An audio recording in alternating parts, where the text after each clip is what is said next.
मराठा आरक्षण मतलब मराठियों के लिए महाराष्ट्र में सरकारी नौकरी और शैक्षिक संस्थानों में आरक्षण।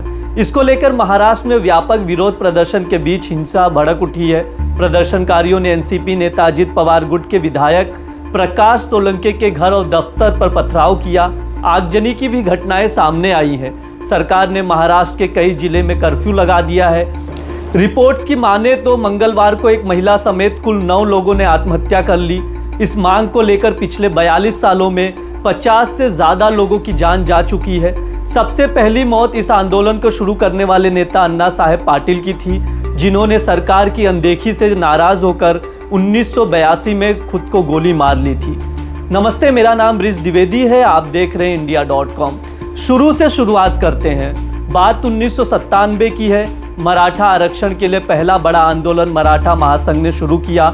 मराठियों का कहना था मराठा अपर कास्ट नहीं है बल्कि कुणबी है।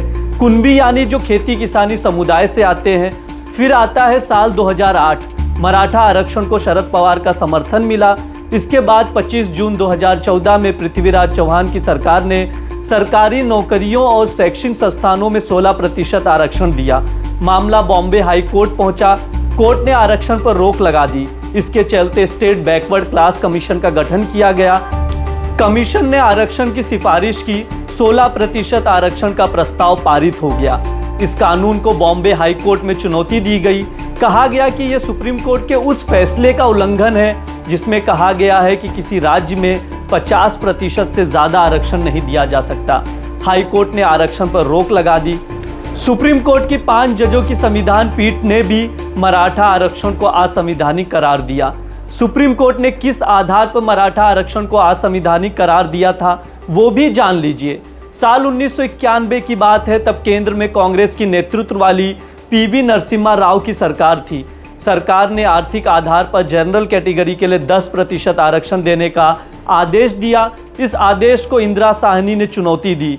इंदिरा साहनी कौन थी? उस वक्त की एक जानी मानी पत्रकार थी। 9 जजों की बेंच ने इस केस पर सुनवाई की और कहा किसी राज्य में 50% से ज़्यादा आरक्षण नहीं दिया जा सकता। तब से महाराष्ट्र में गुर्जर, हरियाणा में जाट, महाराष्ट्र में मराठा, गुजरात में पटेल जब भी आरक्षण की मांग करते हैं तो सुप्रीम कोर्ट का ये फैसला आड़े आता है।